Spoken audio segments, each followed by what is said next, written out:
अस्सलाम वालेकुम dear students, उम्मीद है आप लोग खैरियत से होंगे। अपना प्रीवियस लेक्चर में हमने प्रोजेक्टाइल मोशन को एक्सप्लेन किया था और मैंने आपको ये बताया था कि ये कंप्लीट टॉपिक नहीं है, बल्कि प्रोजेक्टाइल मोशन में प्रोजेक्टाइल की हाइट, उसके टाइम और उसकी रेंज को भी हमने कैलकुलेट करना है। तो आज के लेक्चर में बेटा हम यही काम करेंगे कि हमने सबसे पहले उस प्रोजेक्टाइल की हाइट को बताना है। और वो मैंने आपको बताया कि जब भी हम किसी भी ऑब्जेक्ट को थ्रो करते हैं और वो 2 डायमेंशनल मोशन में अगर होगा तो वो प्रोजेक्टाइल मोशन में होगा और उस ऑब्जेक्ट को हम प्रोजेक्टाइल कहेंगे। अब उस प्रोजेक्टाइल की हाइट कितनी होगी, जैसे बोर्ड मार्कर को मैंने ऐसे थ्रो किया ना, अब ये मैक्सिमम कितनी हाइट पर होगा उसी हाइट को हमने बताना है। तो डिफाइन में बेटा आप ये बताएंगे, the maximum vertical distance covered by a projectile, कि प्रोजेक्टाइल का जो मैक्सिमम डिस्टेंस होगा वही उसकी हाइट होगी। अब ये देखिए डायग्राम में हमने एक्स एक्सिस को लिया, वाई एक्सिस को लिया। ये वो पॉइंट है जहां से हमने ऑब्जेक्ट को थ्रो करना है, ओरिजिन पॉइंट है। ऑब्जेक्ट को जब बेटा हमने थ्रो किया तो ऑब्जेक्ट प्रोजेक्टाइल मोशन में या 2 डायमेंशनल मोशन में इस तरह से होता हुआ यहां आकर नीचे गिर जाएगा। जब यहां से आपने ऑब्जेक्ट को थ्रो किया तो इस वक्त इसकी इनिशियल वेलोसिटी होगी vi और इस ऑब्जेक्ट के पाथ का एंगल बनेगा एक्स एक्सिस के साथ। अब जब ये ऑब्जेक्ट ऊपर की तरफ जा रहा है और फिर नीचे डाउनवर्ड जा रहा है तो आप ये देख रहे हैं कि ये पॉइंट इसका वो पॉइंट है जो इसका मैक्सिमम वर्टिकल डिस्टेंस बनता है। अब ग्राउंड लेवल से अगर आप इसकी मेजरमेंट लें तो ये पॉइंट मैक्सिमम वर्टिकल डिस्टेंस बनेगा और इसी मैक्सिमम वर्टिकल डिस्टेंस को हम हाइट ऑफ प्रोजेक्टाइल कहते हैं और इसी हाइट को बेटा हमने कैलकुलेट करना है। अच्छा, तो इसमें एक बात और भी आप बताएंगे कि इस पॉइंट पर तो इसकी इनिशियल वेलोसिटी है। अब जैसे बेटा ये इस पॉइंट पर पहुंचेगा मैक्सिमम वर्टिकल डिस्टेंस पर, तो यहां वो एक लम्हे के लिए रुकेगा, क्योंकि जैसे ही ऑब्जेक्ट ग्रेविटी के अगेंस्ट जा रहा होता है ना ऊपर की तरफ, तो उसकी वेलोसिटी आहिस्ता आहिस्ता डिक्रीज होती जाती है और जैसे ही वो ऑब्जेक्ट मैक्सिमम पॉइंट पर पहुंचता है तो उसकी वेलोसिटी 0 हो जाती है। तो ये वेलोसिटी अगर इनिशियल थी तो इस वेलोसिटी को बेटा हम फाइनल वेलोसिटी कहेंगे और ये वेलोसिटी बेटा 0 के इक्वल होगी। डिफाइन में बेटा फिर ये लाइन ऐड करोगे, व्हेन vy या vertical velocity is equal to 0, कि वर्टिकल वेलोसिटी वहां 0 हो रही है, ठीक है। तो उस दौरान जो मैक्सिमम वर्टिकल डिस्टेंस होगा उसको हाइट कहेंगे। अब इसको फाइंड आउट करने के लिए हम थर्ड इक्वेशन को यूज करेंगे। अब बेटा थर्ड इक्वेशन में हमारे पास है 2as equal to V F square minus V I square. अब इक्वेशन को रीराइट करेंगे तो ये होगा 2a बेटा एक्सेलरेशन है। अब यहाँ पर हम वर्टिकल मोशन की बात कर रहे हैं तो एक्सेलरेशन के साथ आएगा a y एक्सिस के लिए, वर्टिकल मोशन के लिए। अच्छा, अब जो डिस्टेंस है बेटा ये मैक्सिमम वर्टिकल डिस्टेंस तो हाइट कहलाता है, तो आप डिस्टेंस की जगह यूज करोगे हाइट h को। नेक्स्ट, फाइनल वेलोसिटी तो मैक्सिमम हाइट पर 0 होती है, तो फाइनल वेलोसिटी आ जाएगी 0 का स्क्वायर। इनिशियल वेलोसिटी बेटा हमारे पास मैक्सिमम है, लेकिन ये है तो वर्टिकल में ना, क्योंकि हम वर्टिकल मोशन की बात कर रहे हैं, तो यहां आ जाएगा vi का स्क्वायर। अब हमने फाइंड आउट करनी है हाइट, तो ये होगा 2। अब वर्टिकल एक्सेलरेशन क्या होगा? अब बेटा वर्टिकल एक्सेलरेशन तो ग्रेविटी की वजह से होता है, क्योंकि ये ऑब्जेक्ट जब यहां पर होगा तो अर्थ की ग्रेविटी की फोर्स इसको नीचे की तरफ अट्रैक्ट करेगी, तो इस पॉइंट पर वर्टिकल एक्सेलरेशन तो g के इक्वल होगा। अब क्योंकि ये ऊपर की तरफ है तो वर्टिकल एक्सेलरेशन में साइन हम यूज करेंगे नेगेटिव का, क्योंकि ये ग्रेविटी के अगेंस्ट ऊपर की तरफ है, तो वर्टिकल एक्सेलरेशन हमारे पास होगा नेगेटिव g। तो ay की जगह आएगा बेटा नेगेटिव g h, 0 का स्क्वायर ये खत्म हो जाएगा, माइनस vi y। अब y कंपोनेंट के बारे में बेटा हमने पढ़ा है कि y कंपोनेंट के साथ आएगा साइन थीटा, तो ये हो जाएगा vi square sine square theta. अब देखिए दोनों साइड पर नेगेटिव है, तो नेगेटिव को बेटा आप कैंसिल कर दोगे, तो ये इक्वेशन बन जाएगी 2gh vi square sine square theta. अब हमें तो हाइट चाहिए बेटा, तो 2g के साथ h मल्टीप्लाई हो रहा है, तो 2g इधर आकर डिवाइड हो जाएगा,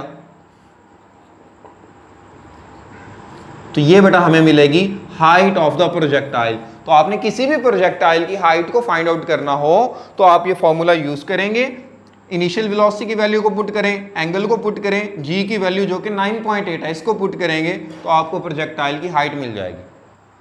नेक्स्ट है बेटा टाइम ऑफ फ्लाइट। अब टाइम ऑफ फ्लाइट को आप किस तरह से डिफाइन करेंगे कि जब प्रोजेक्टाइल अपने इनिशियल पॉइंट से आगे की तरफ जाता है और जिस पॉइंट पर वो जाकर गिरता है एंडिंग पॉइंट पर, इस दौरान उसने जितना टाइम लिया, या आप ये भी कह सकते हैं स्टार्टिंग पॉइंट से लेकर एंडिंग पॉइंट तक उसको जितना टाइम लगा, उस टाइम को हम कहते हैं टाइम ऑफ फ्लाइट। अब ये बोर्ड मार्कर है, इस बोर्ड मार्कर को मैं थ्रो करता हूं। अब जिस पॉइंट से मैंने बोर्ड मार्कर को थ्रो किया और जिस पॉइंट पर जाकर ये गिर जाएगा, तो इस दौरान के टाइम को हम टाइम ऑफ फ्लाइट कहेंगे। तो उसकी डिफाइन भी आप ये कहोगे, time taken by projectile to go up and come down to same level which is projected is called time of flight.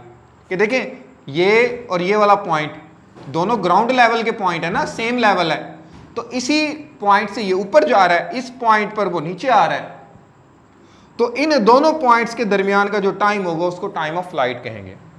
अच्छा, इस केस में बेटा वो ये कहता है in this case no vertical distance. अब देखिए बेटा टाइम ऑफ फ्लाइट को अगर कंसीडर करें तो हमने तो यही देखा ना, प्रोजेक्टाइल यहां पर भी नीचे था, यहां पर भी नीचे है, तो इस दौरान आप वर्टिकल डिस्टेंस को काउंट नहीं करेंगे।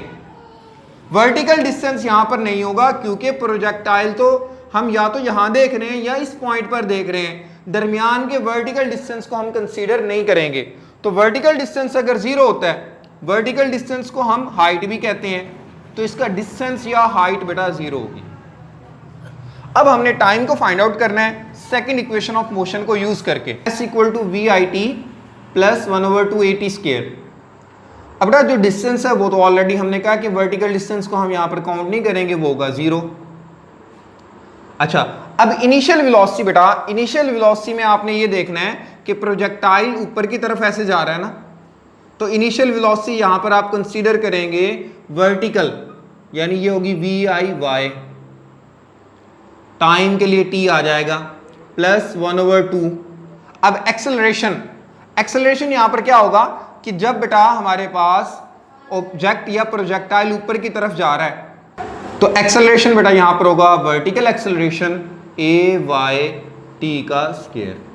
तो नेक्स्ट बेटा आपने क्या करना है कि वी आई वाई, वाई तो बेटा हमारे पास कंपोनेंट जो होता है ये साइन थीटा से रिप्रेजेंट होगा, तो V I sine theta T plus 1/2 A Y.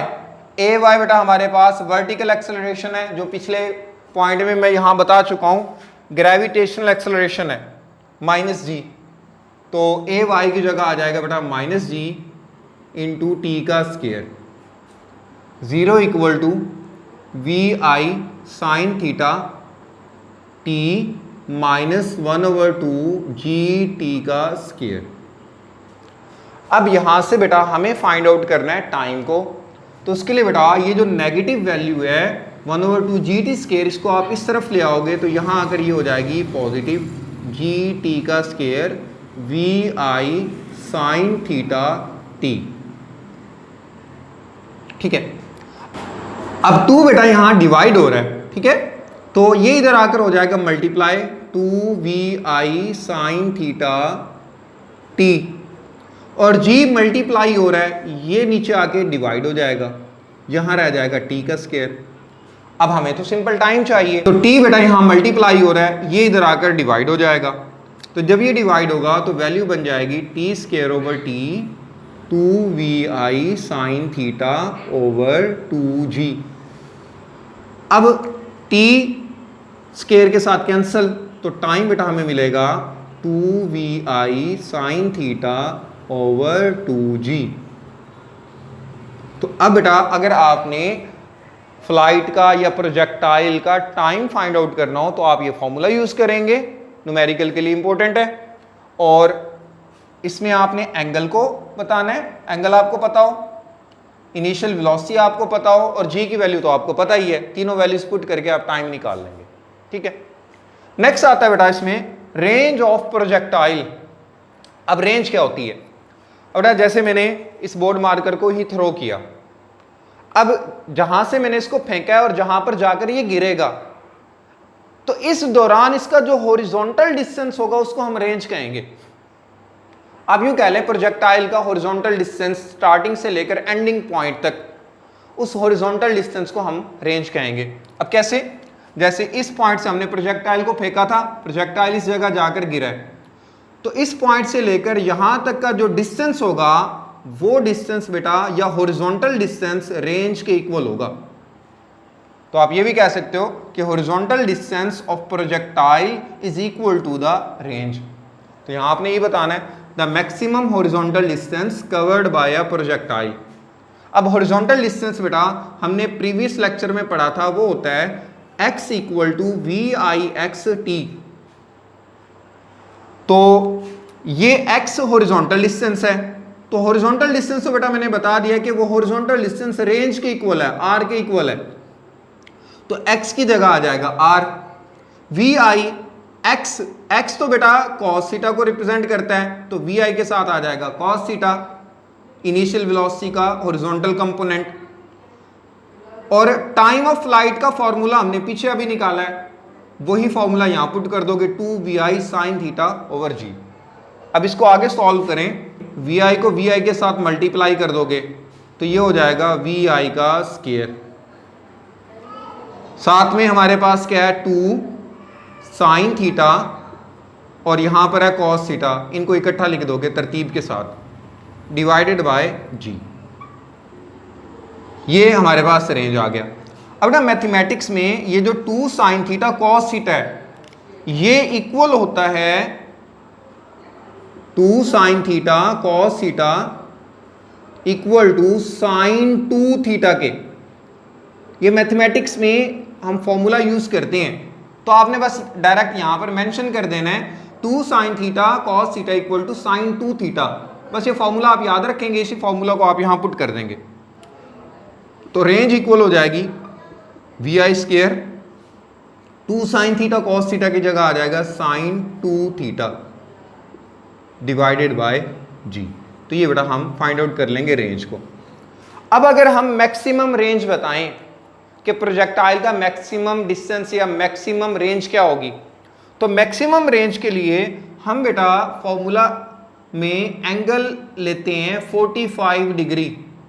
ये MCQ के लिए भी आपने याद रखना है कि मैक्सिमम रेंज हमें तब मिलेगी जब प्रोजेक्टाइल का एंगल x एक्सिस के साथ 45 डिग्री बनेगा। तो इस 45 डिग्री को हम इक्वेशन में फॉर्मूला में पुट कर दें, VI square sin 2 into 45 divided by g। VI square 45 को 2 से मल्टीप्लाई करें तो ये हो जाएगा sin 90 divided by g। sin 90 की वैल्यू बेटा हमारे पास होती है 1, तो ये बन जाएगा VI square over g into 1 equal to VI square over g। तो मैक्सिमम रेंज जो हमें मिलेगी R मैक्सिमम, ये मैक्सिमम रेंज होगी। अब मैक्सिमम रेंज की वैल्यू हमारे पास आएगी VI स्क्वायर ओवर g। तो ये था बेटा हमारा कंप्लीट टॉपिक। और ये जो लॉन्ग क्वेश्चन है बेटा मोस्ट इंपॉर्टेंट लॉन्ग क्वेश्चन है, ये अलग से लॉन्ग क्वेश्चन बन के आएगा कि आप height of projectile, time of flight और रेंज ऑफ प्रोजेक्टाइल को एक्सप्लेन करें, जिसमें हमारे पास ये एक्सरसाइज का लॉन्ग है। ठीक है, तो इस लॉन्ग क्वेश्चन को अच्छे से कर लीजिएगा। अब इसमें कोई बात समझ ना आए तो बेटा आप ज़रूर पूछिएगा कमेंट सेक्शन में। और अगर आपको लेक्चर की समझ आती है, मेरी बातें समझ आती हैं, मेरा कॉन्सेप्ट या मेरा अंदाज समझ आता है, तो प्लीज़ आप इस चैनल को सब्सक्राइब करें, इस वीडियो को लाइक करें और बेल आइकन को दबाएं। और नेक्स्ट लेक्चर में इंशाल्लाह हम पढ़ेंगे इक्वेशन ऑफ मोशंस को। तब तक के लिए अल्लाह हाफिज़।